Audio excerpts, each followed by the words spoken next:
I remember when we lived in a 3 or 4 story building, and when they were painting the outside of the building, they built a scaffolding. I was about 6, and I thought, oh, we lived on the ground floor.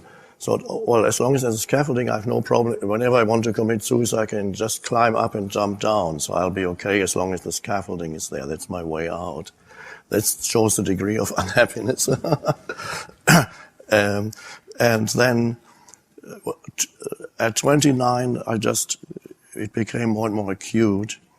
And one night the thought came into my head. I describe it very briefly at the beginning of The Power of Now, in the middle of the night.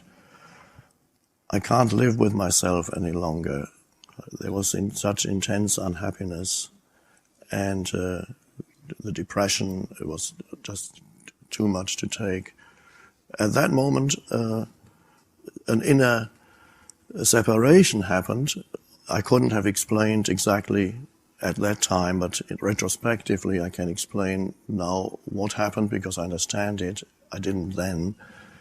An inner separation happened between the unhappy self and a deeper sense of I or beingness, which I now call consciousness itself.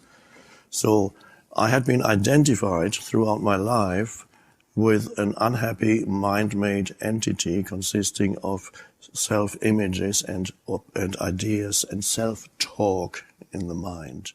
It's the self-talk that most people are familiar with, but in my case it was particularly destructive and unpleasant. But everybody is familiar with the self-talk in the head. I sometimes call it the voice in the head, which are quite simply the automatic, compulsive, one could say, thought processes that never stop, that either comment on your sense perception, whatever is happening around you, a running commentary. You might recognize that. It might be familiar to you. If you don't recognize it, then you're so identified with it that you don't even know that you have a running commentary on your life. You have become the running commentary in your life. In other words, that, as happened to me, become totally identified with the compulsive thinking that never stopped. That voice in the head that in my case was predominantly negative. And so the emotions that then I felt continuously were the reflection of the predominantly negative self-talk about myself, about other people, about the situation I found myself in. There was ample justification for negative self-talk because I was struggling, I didn't have enough money, I was trying to prove myself, working too hard, had problems with, couldn't find a girlfriend, was too shy, all kinds of twisted up inside.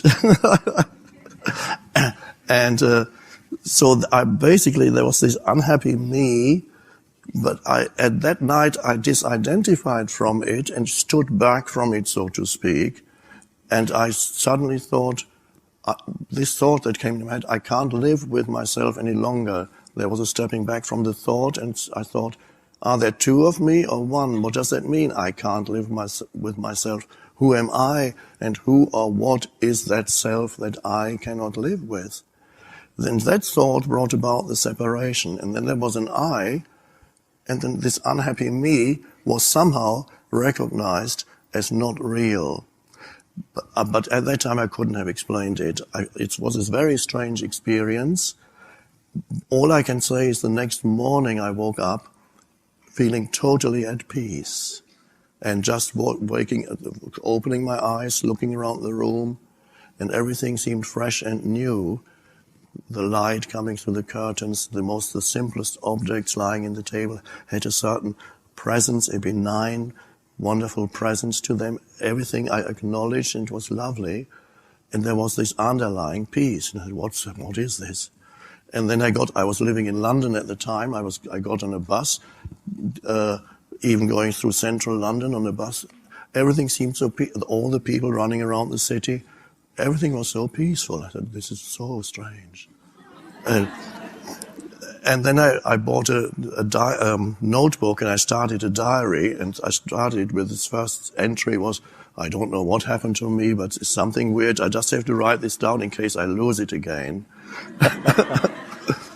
But somehow it stayed with me. It didn't, the intensity had variations in it of the piece, but basically there was always, since then, always some piece in the background of my life.